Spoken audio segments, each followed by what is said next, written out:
we take a look at the grand final? I'm going to hold off on your final player of the year prediction. So the grand final coming up Sunday night. So Panthers beat Broncos. They've met each other twice this year. Broncos beat the Panthers by the 1 point in round 1, and the Panthers returned the favour in round 12. But we're talking about a Penrith side that has just been so dominant against a Broncos side that'll be in their first decider since 2015. How do you read this?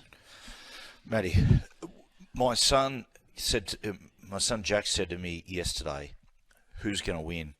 And I couldn't answer him. Honestly, I sat there.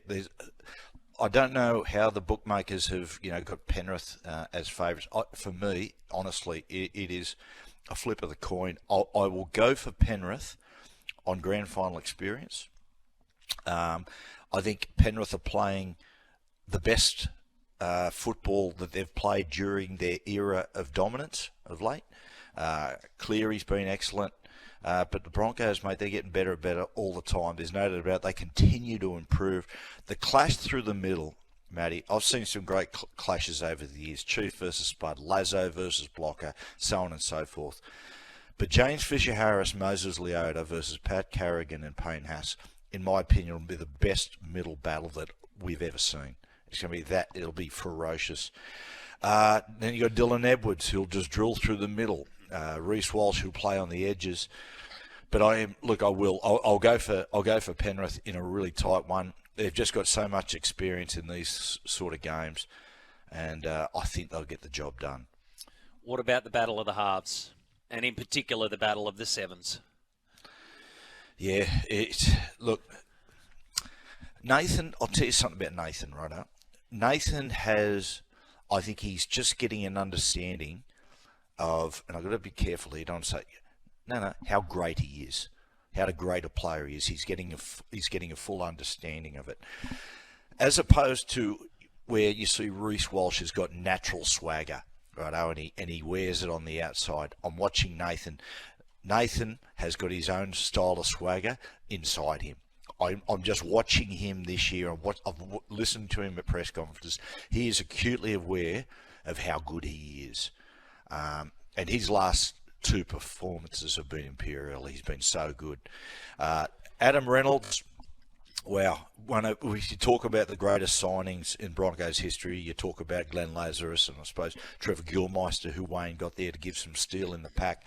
Reece Walsh is in the argument as well. You've got to talk about Adam Reynolds. Adam Reynolds, the legacy he will leave at 2 great clubs is pretty immense. Look, incredible season, but as I said before, I'm just leaning towards Penrith. And that battle up the middle that you've focused on will obviously go a long way to determining what happens on Sunday night.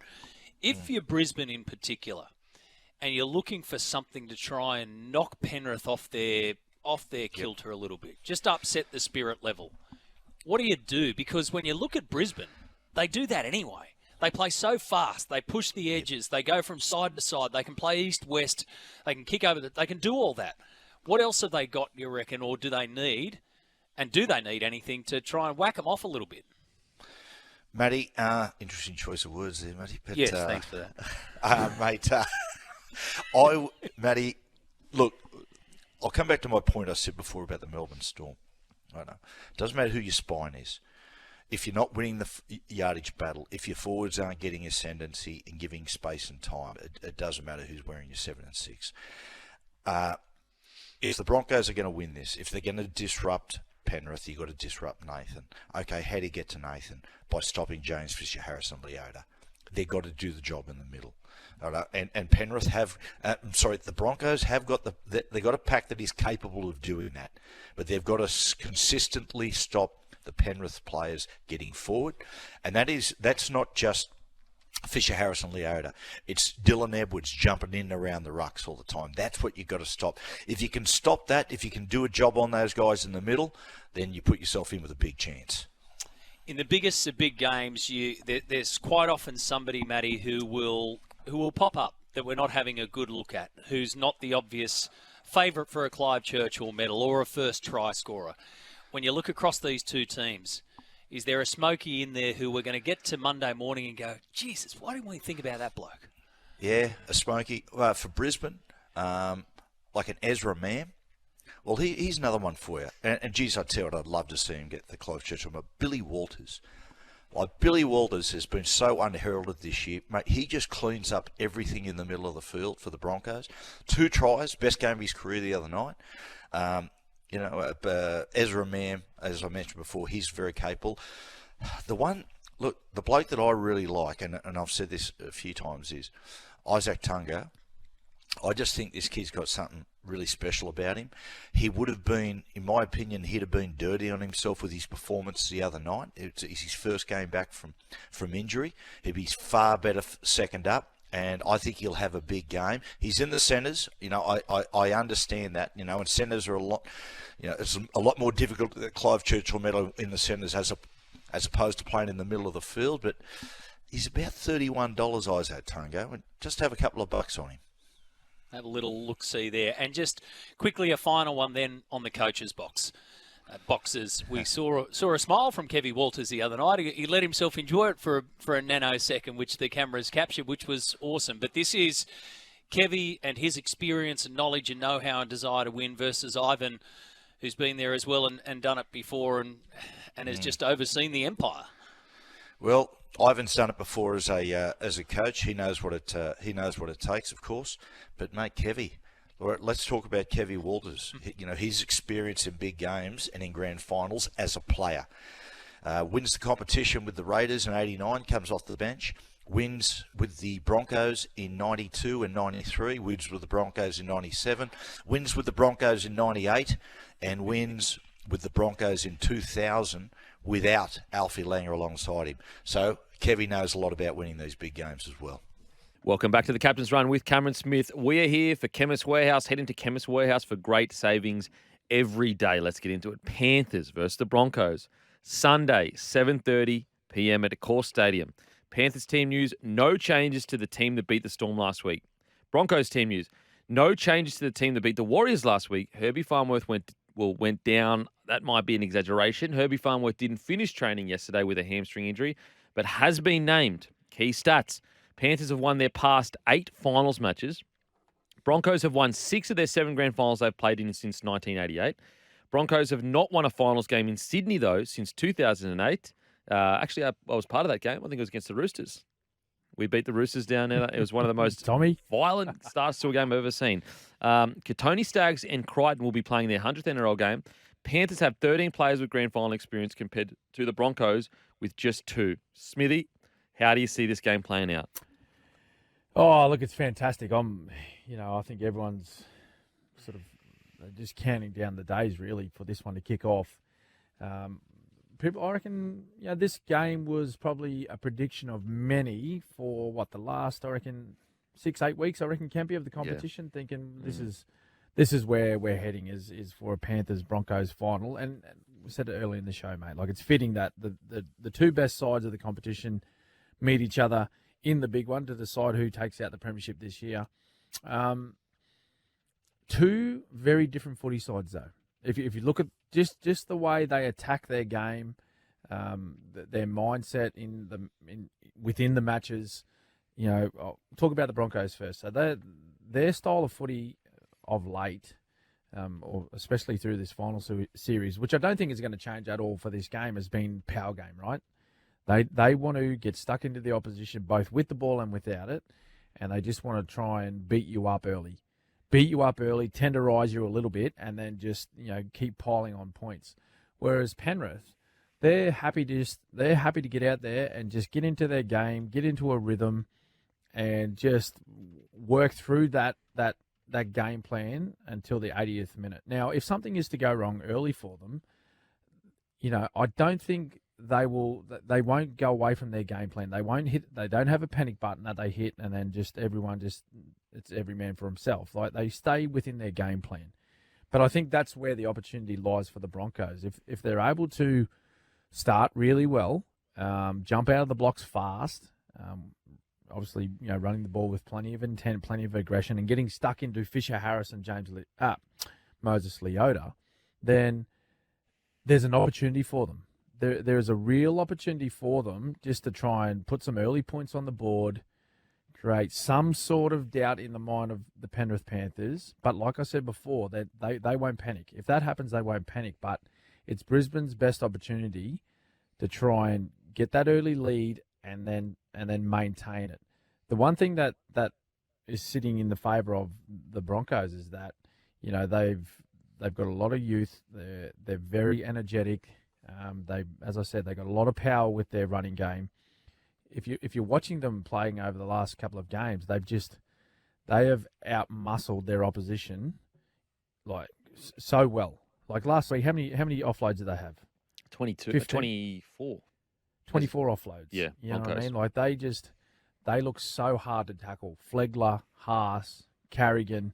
You know, there was other players getting involved, but those guys alone, like they finished with like 3 each or 4 each in the match. So maybe that was a bit of a plan as well from Kevin Walters to say, hey, Rotto, we're confident we're going to go out there and play well against the Warriors and get a victory, but let's try and put some things in place that we're going to need next week against Penrith as well. This is an extraordinary game of football. The one thing in favour of Penrith is that they have been there here and they've done it a couple of times already. They've got the experience in the big matches. Like I said, at no stage will they ever lose their head, be panicked. They'll play the same style of football from start to finish, and they just know how to perform in the big games. They learnt from their 2020 defeat, and since then they've been a very, very composed football side in the next 2 grand finals that they played in.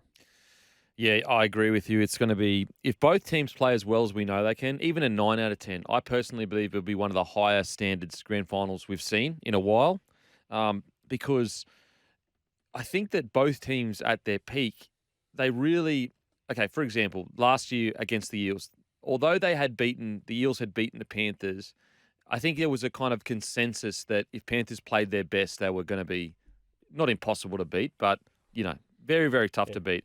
Where I do think even the most diehard Panthers fans, if the Broncos play and everything lands that they hope lands and it's risky plays, it's going to be hard to stop that. It's going to be really hard to stop that. And that's why I think the standard of this grand final, if they both play well, will be really high.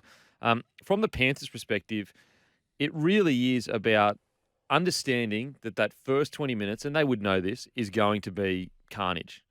And understanding and trusting in the fact that there's probably, if the Broncos come out well, there's probably going to be a period where we are either behind or feeling like we're behind and feeling like we actually can't keep up with this. This is a bit too much for 80 minutes.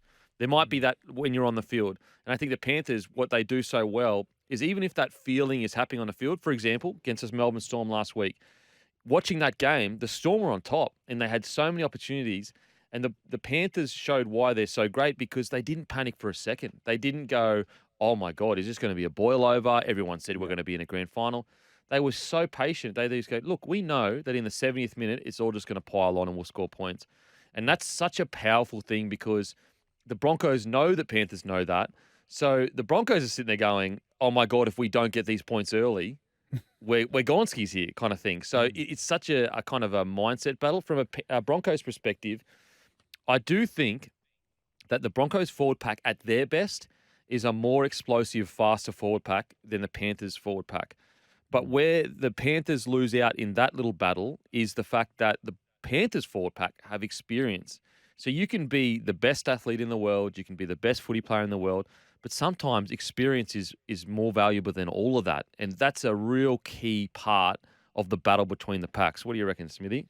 Yep, no, completely agree with that, mate. I think, when you watching Broncos over the last 2 matches, so when they took on Melbourne week 1 of finals and then the Warriors again, watching Flegler, Carrigan, Haas, watching these guys play, it's incredible. You're just thinking, like, I couldn't imagine standing in front of them right now. Yeah. Like, that's how explosive and energetic they have. You know, the coaching staff of the Brisbane Broncos have these guys playing at the moment. Like, it's just, at this stage of the season, to see them playing with as much energy as they have played at the very beginning is incredible. Like, and you're talking about those guys, like they were a part of State of Origin. They played in State of Origin campaign as well. I know Payne Haas missed the last one through injury, but yeah, they are up and about and playing. It's like it's the start. It's like it's the first 4 games of the season. You know when they look. You know when all the players look fresh, Kempy. Yeah. They just look fresh and hard and tough and early on in the year. But this is what the Broncos look like at the moment. But the one thing I do agree with you there that you just mentioned is if the shoe's on the other foot. I spoke about Brisbane starting hard and fast early and getting some early points. Shoes on the other foot though. That's the one question mark over this current Broncos footy side is how will they handle the pressure? How will they handle the pressure? They're playing in front of a capacity crowd at a core. There's going to be 90,000 people there. A lot of Panthers fans, of course, just travelling down the road from Western Sydney. But how are they going to handle the pressure? If they make some early mistakes and Penrith, say, convert a couple of those into some points, Nathan Cleary's going to kick the goals. He's been on fire. And it's 12-0 after 15 minutes. How does Brisbane respond? That's the question for me. That's the question. Now, there's no doubt. I think they've got enough football in them, in their team, to beat Penrith. The one thing that Brisbane must do is execute their game plan, number one, but execute their big plays. So they're gonna have some big plays or some set plays up their sleeve that they think will work against Penrith.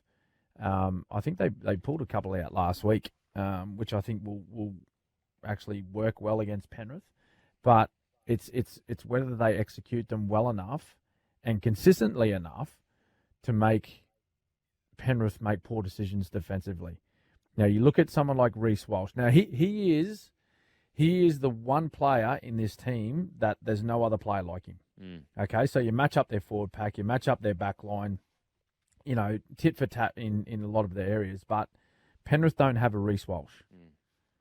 He is the difference in this entire match. Now, if they can give him some space and some time to get that ball out the back on those sweeping runs and then get on the outside of, say, Isaac Tungo or Stephen Crichton and create that overlap on the outside where the Penrith wingers are going to have to make decisions on that pass, on who they take, whether they take the Broncos winger or centre, that's going to be the difference. Now, we've seen him come up with a couple of ordinary decisions last week. He threw an intercept to DWZ. Now, they planned that. You could see. Yeah. DWZ was up. He was ready for that long ball. They previewed that, and he picked it off. He picked it off beautifully. So Penrith will be, mate, they'll be ready for it as well. So he's just got to be measured. Now I say about there's no other player like him in this game. But Reece has to be measured. He can't be overexcited coming into this one. He can't have the mindset thinking, I've got to win it for Brisbane. Because I think if he takes that mindset into the game, it could all come undone for him. So he just got to go out there, run the football, get tackled, take a good catch early, make a couple of tackles on your line, and he will work himself into the game. Yeah, I think that the key there that I really I think is a good point is just run the ball. Because if you go out there and you start trying to ball play, they'll pick you off because of all the video sessions. But if you take the first 4 or 5 times, you just go, you know what? I'm just going to run the ball and take the line on, whether it be with footwork, speed. That's when the 3rd, 4th, and 5th times you go down there, they can't really predict what play you're going to do. Are you going long? Are you going short? And so, I've always said with Reece Walsh in these big games, and he did it really well for Queensland. He did it really well against the Storm. For the first half even, just run the ball because the points will come.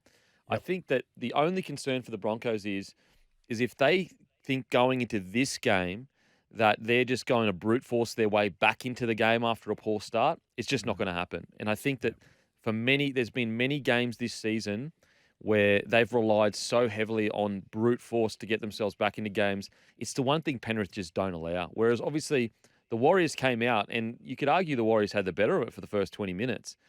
And then the Broncos, just like an avalanche towards the end, came back out in the second half, only made 3 errors, so completed really high.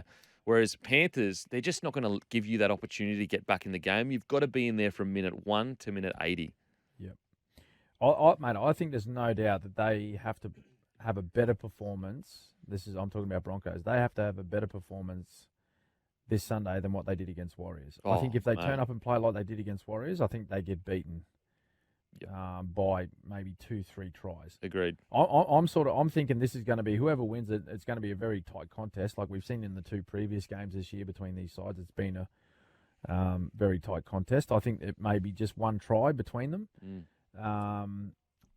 Either way, but I think just watching the Broncos last week, I think they got to a point in that game where they felt a little bit comfortable, Kempy, and fair enough too. Like they were on top, they were playing at home, big crowd, and I think they just took the pedal off a little bit. Not so much in intensity, but just with they had a few lapses of concentration. So they were trying a few offloads. A couple of offloads went to ground. A couple of loose carries in the play the ball. Some very simple errors that they come up with. If they do that this week to Penrith, they won't just hurt you with getting the ball and making you tackle. They'll hurt you with points on the scoreboard as well. Yeah, I think for Penrith as well, one huge that could be an advantage that could almost snowball is that we all know the Broncos love line speed and they love aggression, or like hyper aggression when the opposition's coming off their line.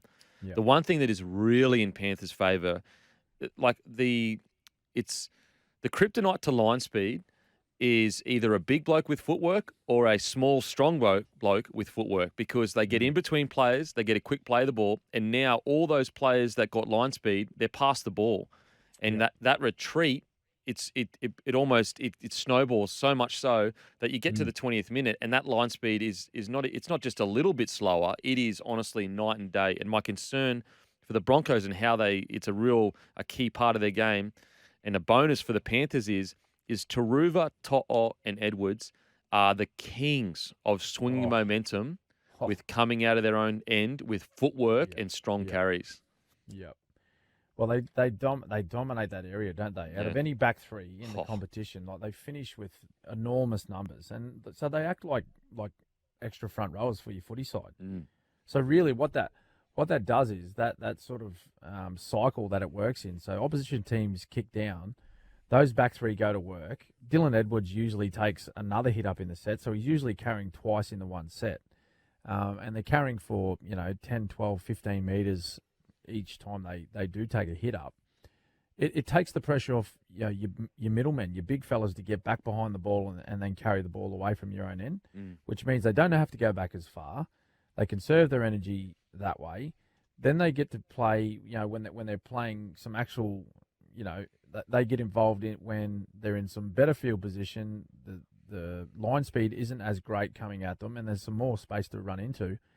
And then they just the middles use that energy. They conserve that energy to defend. Yeah, which is why they're so hard to score against. So, you know what I mean? Like, it's a bit of a cycle that they all complement each other. But I'm sure that has to be high on the list of what needs to go right for them defensively for the Broncos, is minimising the meters that those back three, or you could throw the centres in there as well, Stephen Crichton and Isaac Tungo. Like, you can put the back five of the Panthers in there. The one thing I'm interested in is what plan they have for Walsh, as in how to defend him on those sweep runs, because he's just been burning teams on that run. They do it so well where they hold up the middle defenders, give him a lot of time. Ezra Mam and Adam Reynolds, they go deep into the line and then pass him that ball, deep behind their own line, but he gets on the outside because of his speed. As a former winger, Kempy, like, what sort of plan could you come up with? Like, do they jam him?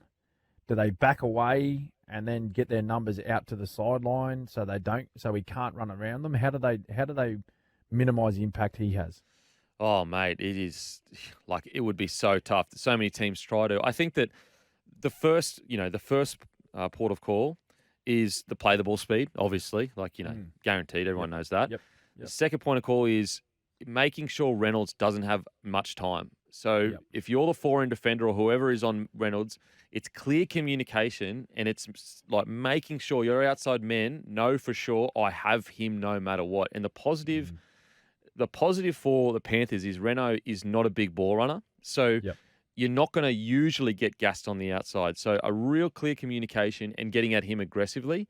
The negative on the other side or further out is Ezra Mam is a ball runner. So he does put a bit of doubt in the outside men's minds. But if I'm a defensive winger, I'm just making sure that my in is early, clear communication. Because if he does that, we know what we need to do. We know we either need to jam quickly or just slide. And it's all on that defender, in my opinion. What about you, Smithy? Yeah, I reckon, big job having those numbers and double defending and then being able to get on Reece Walsh. Talking about, minimising Renault's time, I reckon that'll be Mitch Kenny.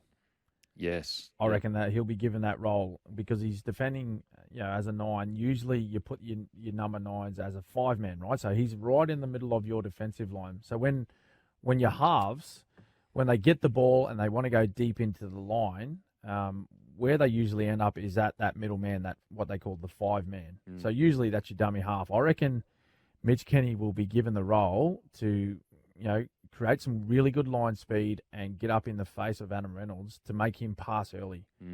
The earlier he passes the ball, the better look that, or the better decisions that his outside men can make. So Tungol, Stephen Crichton, if they want to just hold, allow their inside men to come and help, or whether they want to jam, I think that's where that will come from. The only thing they got to remember was, thinking back maybe, 3-4 games ago, I seen the Broncos come up with a couple of plays where they had Reece Walsh sweeping out the back, teams decide to jam, and Reynolds just lobbed one. Yeah. Lobbed one over the top to Cobbo, and Cobbo went down and scored in the corner. They did that a few times, actually, about a month to 6 weeks ago. They did in consecutive games, actually, so that one will be up the sleeve as well. But, that's... You got to be good. You got to be good at your plays. You got to be good at your defensive systems when it comes down to the last game. Welcome back to the Captain's Run. Let's get into it, shall we? We've got. Let's talk about margins. Let's talk about how much you're going to win. You think there's going to be winners, losers, who you think is going to be man of the match, Clive Churchill's, all that good stuff. Well, mate, like I said before, I think this is going to be a tight contest. I reckon there's only going to be one try that separates them. 4 or 6 points. Been very tight in the previous 2 matches that they played this year with players missing from, I think, the Bronx in both games. It's going to hurt you to hear this, Kempy, but I think Penrith will win by 6. Wow. Yeah. Wow. And I'm only saying that because I think they've got the experience to get them through this one. I know the Broncos are going to throw plenty at them, and they are a very, very good football side. They've shown that all year. I just think Penrith have the game and the patience that will get them through this what will be, it's going to be the best game that we've seen all year. And I think they will come through. I think, their defence, they've had the best defensive record all year. They're ranked number 1 for their defence. They've been scoring plenty of points of late, but they do that by just wearing football teams down. Now, I don't know what the totals are going to be, whether it's going to be high score line for both teams or low. I just think that, Penrith will be 1 try better, and, they'll do that through, just relentless actions that they perform and just trying to break the Broncos down. I think there's going to be a lot of entertaining football played. I don't think this is going to be a boring game of football by any stretch, but I just think when the moments matter, I think Penrith will come up with the right decisions, and that's going to get them home. Ouch. Look, I'm backing my boys all the way in here. Yes. I think this is their moment. I think they're going to put on a special display of a rugby league. Mm-hmm. I'm actually going to go Broncos by 2 or more tries. Wow. Yeah, Broncos by 2 or more tries. I think that if the Broncos can play as good as we know they can at their peak, at their potential, I really think they just got too many weapons across the park, and I think that the Panthers, although it'll be a close match for most of the match, I think eventually the Broncos get on top and they win the game by 2 or more tries. How do they break down? How do you think they're going to break down Penrith's near impenetrable defence. I just think that the momentum that they're going to build through the middle is going to be a bit too hard to handle. I think that Parramatta Eels, now I know that the Panthers, didn't play their best against them, but the Parramatta Eels proved that points can be put on the Panthers. And I think that with the offloads that we were doing last week, with the explosive forward pack, I think there is a really good chance if we can nail everything. And look, it's a small chance. Like, likelihood, Panthers obviously win, because as we've spoken about all year, the chances of Panthers playing anything less than 8 out of 10 is very small. So they'll go out, they'll play 8 to 9 out of 10. But I just think that the Broncos at their best can play better footy than the Panthers at their best. I think that the first 20 minutes showed against the Melbourne Storm that they're not gods. They can be. They can give opportunities. They can, like with the Panthers, their ceiling, in my opinion, isn't as high as the Broncos. But as we've discussed, they always play to near their best. And so that does leave room for guys like Flegler, Haas, and Carrigan, in my opinion, if they play as good as we know they can, to be a bit too hard to handle. But as I said, I do think it's going to be a close match for most of the match, and then obviously the Broncos come on over the top. The key for me, though, if the Broncos can somehow, some way stop the momentum from the kick returns in those first 2 tackles, I think it'll really upset the rhythm of the Penrith Panthers. So as I said, look, I'm biased. They're my team, but I'm putting all my chips in Broncos. I think this is their moment. I think it's their moment to shine. MOM? MOM for me is Paddy Carrigan. What about yourself? Oh, yeah. Well, yeah, okay, so I'm going Penrith by 6, and I'm going to say Isaiah Yeo.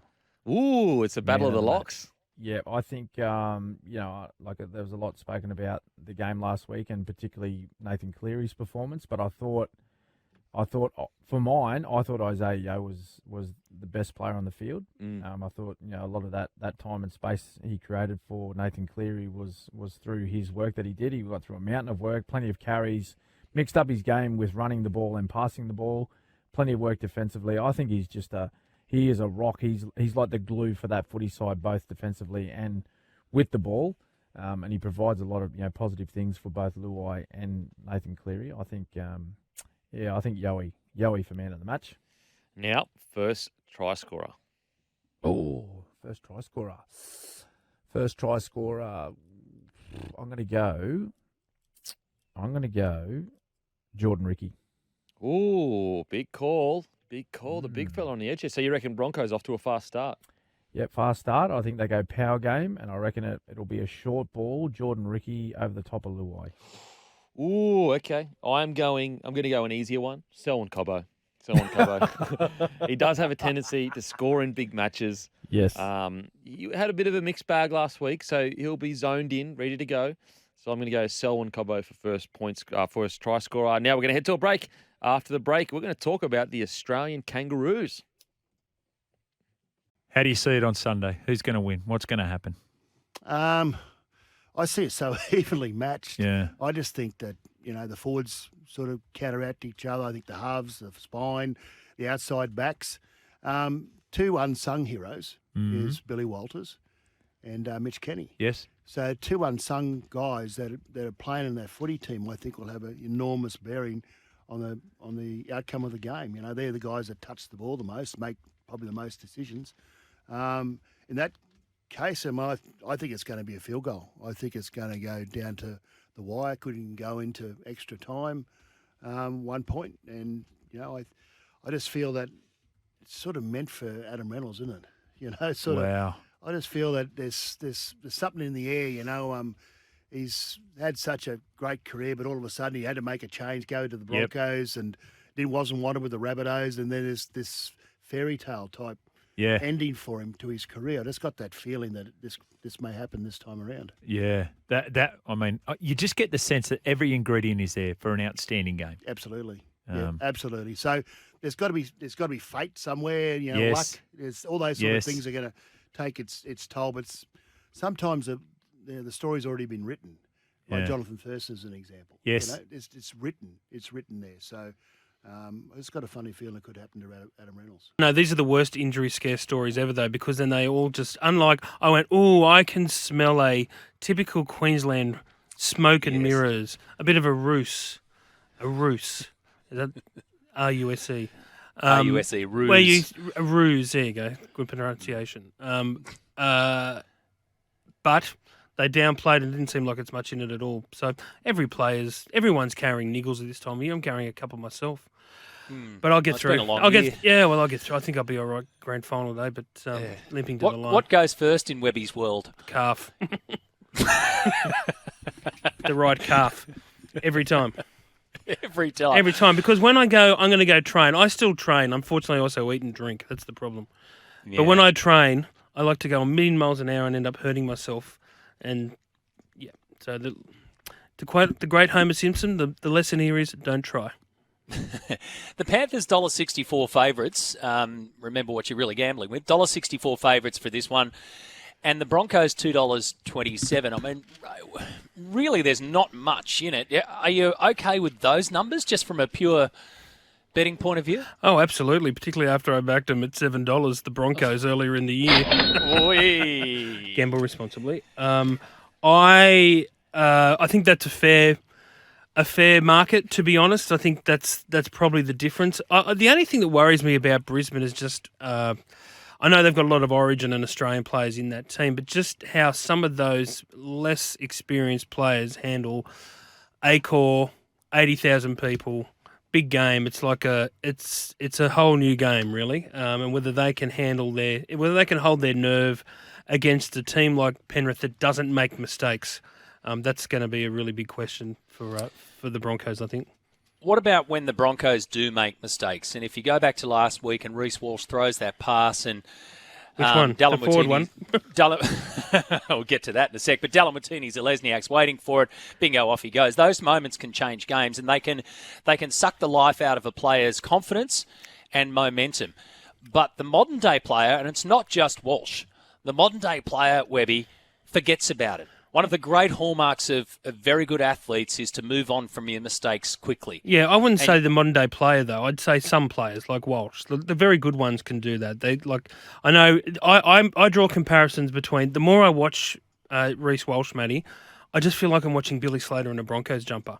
It just reminds me so much, particularly that preliminary, the way that he attacks the ball in the air, the way that he gets to the ball before it bounces, like Billy used to. I don't know. Billy used to sit there and pore over video of opposition kickers and know their little subtleties and exactly where the ball was going to go. And it seems like Walsh, whether he does that either instinctively or whether it's through poring over video or not, he seems to he makes an attacking play off the first tackle.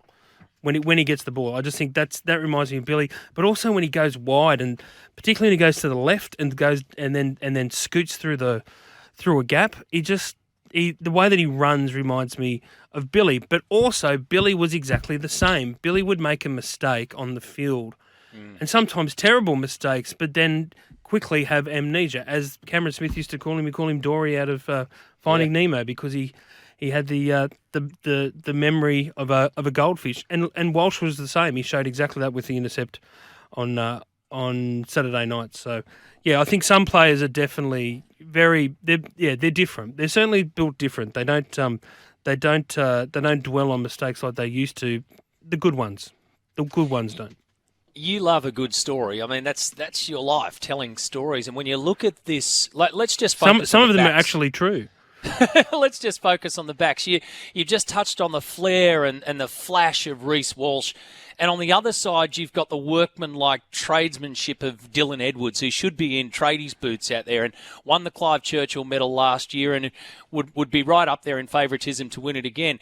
You've got these great stories out on the wings. The centres from both teams are stories in themselves, and we haven't even got to 6 and 7 at the moment. So where do you see these incredible matchups, or how do you see these incredible matchups leading to huge storylines in the backline? Well, in the backline, I'm also going to start talking about the forwards. Well, I know Dylan Edwards comes from same area where I grew up on the North Coast. He went to the same school as me, Bellingen High School, and I hear stories. My nephews went to school the same time as he did. Dylan Edwards was always preparing for this moment. He was always doing the hard yards. Every lunchtime, he'd be the only one out on the oval doing laps, doing just doing 400s. When he got to Penrith the first time, he was doing. They got him to train with the first grade squad, and he was doing 400s, and nobody in that club could keep up with him. This is when he first started there, and his work ethic and his ability and his endurance and his speed were all hallmarks of his game that the Panthers loved. And to see him now, arguably the premier fullback alongside Reece Walsh in so many different ways in the game is testament to how he to his work ethic, really. So the forwards then. Matty Johns and I had a good discussion about the forwards, and when you start, sizing them up, and this is where the genuine head-to-head battles occur. Leota and James Fisher-Harris, Thomas Flegler and Payne Haas. In between them, you've got Mitch Kenny and Billy Walters. Then you look to Patrick Carrigan and Isaiah Yeo, Liam Martin. I mean, this is where the grand final could well and truly be determined. I think that's the way that both of them, the way that they get quick momentum through the middle of the field. That really has stood out for me the last few weeks. Just the way that Haas goes bang, and then straight off the back of that, it's Carrigan. You saw Penrith's second try, I think it was last weekend. Fisher-Harris steaming through the middle of the field. Lightning quick play the ball for a guy that's enormous. Yo then to Moses, and then they score off the back of that. Like, I just think both teams do so much through the middle at pace. It's like at some point, I reckon it'll come down to fitness, just to see who gasses out the earliest and either at the end of each half. I reckon it could be one for the ages. I'm flipping and flopping a little bit on my selection, the good thing is I've got a few more days on here yet before I have to give one, but I'm actually leaning towards the Broncos. We asked yesterday, you're a Dragons fan, I'm a Seagulls fan, so we don't have a dog in this fight. If you take off, I don't know if you can, but if you can take off your professional hat, your work hat, and everything like that, if you're just sitting down as Webby on Sunday and you're just watching it, you and Stevie all cuddling up on the lounge, who would you be picking for the dog in the fight there? Oh, that's a good question. I'd be happy. I was actually talking to someone about this earlier today. I'm happy with either side. I love history. I love dynasties. I love a professional team being rewarded for the hard work and the standards they set. So I would love to see Penrith win. I love to say that I covered and watched and was there when they won a third premiership, because it could be a long time before we see it again. Then again, I love the Broncos, the way that they have bounced back. I love what Kevin Walters has done in 3 years. People forget at the start of this year he was coaching for his career, and for him to bounce back and lead them to a grand final, and to see all these young blokes coming through, and also the fact that they play the game the way the game should be played. It's so fascinating to watch. What they've done this season. So I don't have any... I'm happy with either result, Matty. I really am. Then again, as I said, I did back the Broncos at $7. At $7, yeah. I know where you'll be going, where your wallet is. The referee will be Adam G, his first grand final. So congratulations to him. 236 NRL games. So we'll have Chris Sutton and Dave Munro running the sidelines as touchies, and Ashley Klein in the bunker there. I had a text saying, did the touchies get the boot from the Broncos game? Surely they're not doing the grand final. No, the touch judges that day were Phil Henderson and Drew Altram. So, no, but the focus is going to be on Adam G, and good reward for a solid season. He has had a solid season. Let's hope the focus isn't on Adam G at all. Let's hope we're not talking about bunkers and forward passes and mistakes that have been made by match officials. That's the last thing we want to be talking about. But Adam G has been is a solid ref, and you're right. He's been a quality ref throughout the year. It doesn't matter what referee you get, Matty. People are going to whinge and say that either side didn't get the fair rub of the green. But that's the obsession that we have in this sport with match officials.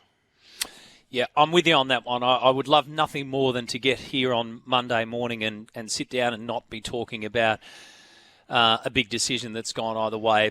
But look, it may well turn out that way, but I send my congratulations to Adam G. It's a big thing. Refereeing a grand final is the biggest of big stages that you can get in this game, and he's got that opportunity on Sunday. Belinda Sharp will be in charge of the NRLW Grand Final between the Knights and the Gold Coast Titans. The weather could be a factor. Have you heard anything around that? I mean, 34 degrees on Sunday is the maximum for the city, so it's going to be hot.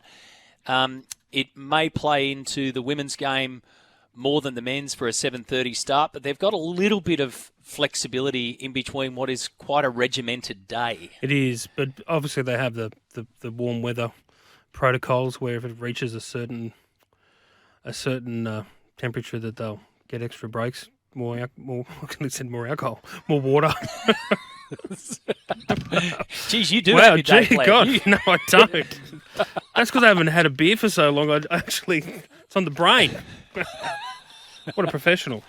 Oh, yeah, absolutely. More golden Gatorades for the women's players if it gets too hot out there. Yeah, there is a bit of flexibility, and I think that the heat won't be an issue. Hopefully, won't be an issue by the time we get to 7:30 at night. So there you go. That's a good breakdown of the grand final ahead of us. Listen, before we get into, I want you two blokes to tell me, Andrew, you're representing the Broncos, having played 200-odd games for them. Satch, you're going to represent Panthers. You're going to tell me each why your team is going to win the GF this weekend. Before we do that, though, mate, you've gone viral with this. Can you give the listeners a bit of insight on what a week would be like with the Katoni Stags if the premiership came home? Can you tell them what you'd be like? Oh, there's only one way to find out. If you see me around, come with me. I love that line. One of the great lines, Macca. Well done. How good was it? Took Katoni to his first Mad Monday, so I know what he's capable of, boys. He's learned a lot, actually. Yeah, nice. from the master himself. Rightio. Here we go. Should we start off? We'll start off with the Broncos. All right. So you are Kevy. I'm going to call you Kevy Macca. All right, just to confuse things. What's your priority? And tell me, where are the Panthers' weaknesses? Oh, mate. Well, firstly, for us, mate, there's no pressure on us. There's expectations all on the Penrith to, go to that three-peat, that history-making three-peat, which hasn't been done for probably 30 years, I think, roughly now. So the pressure's on all those guys. They've got all the stars, and we've just got a team full of battlers that just want to play for each other with a little sprinkle bit of X factor at the back. But, we've done very, very well to get here after a few lean years, but that just comes back to that underdog mentality that we've had throughout the year and just wanting to play our best football when we get going forward with the likes of some very underrated players in Tommy Flegler, Payne Haas, those sort of guys just laying a platform. And then you got Adam Reynolds.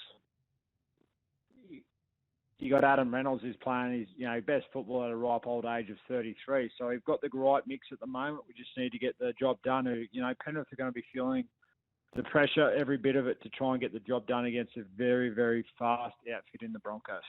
You mentioned Payne Haas, Macca. Are you leaving him on as long as possible? You're going to give him a break before halftime. What's your strategy around Haas? Yeah, we'll just let him go, Jason, as long as we need to. I'll be up in the box and just looking down on him. But his body language, if you went by his body language, he'd be out there for the full 80 minutes. So we'll roughly get a gauge around that halftime mark, and it's probably going to be close to very similar to Aidan Fanua-Blake last week. We'll probably get him off when he's done with Fisher Harris nice and early in the game, mate. I would argue too, Adam Reynolds was in much better form in 2021 as well. I take that as an insult as a South supporter, right? Sats, what do you think of all of that before I move on to Penrith? Yeah, he's right, because the pressure's not on the Bronx because they didn't make the finals last year. So if they lose this grand final, everyone goes, what a great season they've had. What a great job Kevy's done. It's going to be an even better year next year when they've got young Dean Mariner coming into the side and Herbie going and Fletcher Baker coming to the club to... Even though he's no Tom Flegler, he's potentially a very good player. So there's pressure on both sides, but not as much pressure on the Brisbane Broncos, which they can use their advantage. Who are the Panthers going to target? Who do you think's the weak link at the Broncos? Not a lot of weak links because they've got two of the good strike centres in the comp, and they're really aggressive as well. But as the Panthers, they won't worry too much about their opposition. They don't actually plan for the opposition. They just know that if they just play the long game, it's death by 1,000 cuts. What they do know is the Brisbane Broncos have got a lot of errors in them. And if they give up enough errors, we know that if we play our game, we'll score enough points. But the one player, funnily enough, who's one of their most exciting players, Herbie Farnworth. Now, if you want to read in the stats, which can play a pretty big role, he's actually conceded the most amount of tries for the Bulldogs this year, for the Broncos this year. So, I'd just be hammering his side of the field. Is Reece Walsh's speed a concern for you, Ivan? I forgot to call you Ivan. Oh, me, yeah. Yeah. It is a concern because, we're not going to sit back and watching ball play and ball watch. We're actually going to get up out of the line and we're going to get in his face and force him to play early. And we're not going to let him just get his space and get his speed up, because if we do, well, he'll burn Nathan and Luai on the other side. Let me ask both of you. Start with you, Macca. What's his name? Kevy. Yeah. First try scorer. Oh, mate, you can't go past Sherberg, Flora and Selwyn Cobber. I think he's every chance to be the first try scorer there, mate. Put your money on that. Bet responsibly. Well, you can't encourage people to gamble. Hey, that's an interesting matchup, isn't it? Because you got young Sonny Taruva, who's on the right. Oh no, he's on the left. Yeah, the left side. And Selwyn, who's like 6 foot, he'd be 6'3" easy, wouldn't he, Macca? Selwyn? Yeah, he's a big boy. So, yeah, it's an interesting one. They're certainly in the air. That'd be a bit of a target there for him. But, it makes for a good contest. He's done well, Trevi, to get Rookie of the Year as well. So, should be a good matchup. Sats? Brian To'o. Brian To'o? Yeah, I think Brian To'o will be on that right side. And they'll try and go towards Farnworth and he'll score a try. Score, Sats? I've got the Penrith Panthers winning in Golden Point. Your team? Yeah, we're winning today, and I reckon we're going to. I think we're going to be taking the Golden Point. And, wow! And Nathan's going to kick the winning field goal, 17-16. What about you, Macca / Kevy?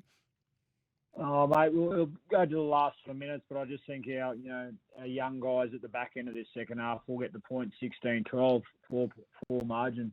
Okay, and the Clive Churchill from you boys. Isaiah Yeo is our best player today, Jason. Thanks for asking.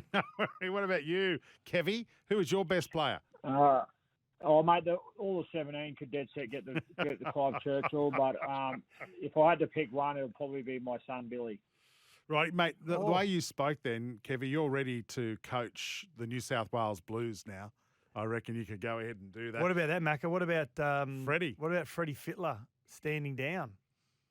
Yeah, and you're just contrasting. Obviously, Billy signing 3 years and Freddie's obviously done, but yeah, it's obviously a bit of a change. If New South Wales direction, whatever's happened there, who really cares? But we got to mate, shut up. 3 years. Shut up.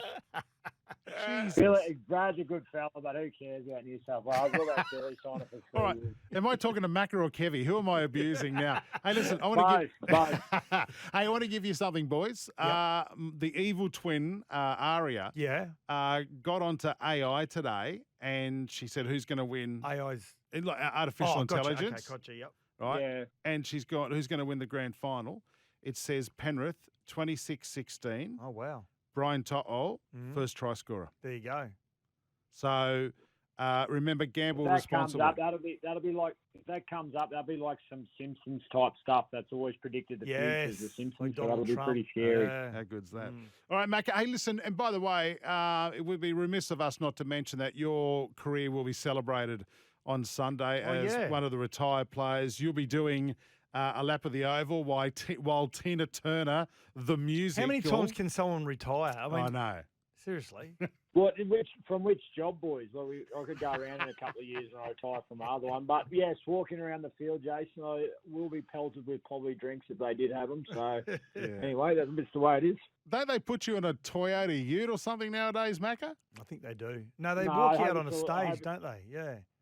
Yeah, I think it's a stage. If it was something, I'd like it to be a Llewellyn Duke, mate. They're always been really, really good. So you're unbelievable. Hey, and mate, you will be spending a little bit of time with the SEN team in the lead up to kick off. So we appreciate that as well. And mate, how will you be watching the game as a guest of the NRL? No doubt in a glass corporate suite, won't you? Yeah, you'd like to think so, Jason. You wouldn't want to watch it any other way. So it should be nice. But look, 14 years of service, that's the least they could do, Jason. Anyway. Absolutely, Kevy / Andrew McCullough. Mate, enjoy Sunday. You deserve it. Enjoy your first retirement celebration at a core stadium. Thanks, Macca. We appreciate your time. Cheers. Cheers, boys. Appreciate having me on.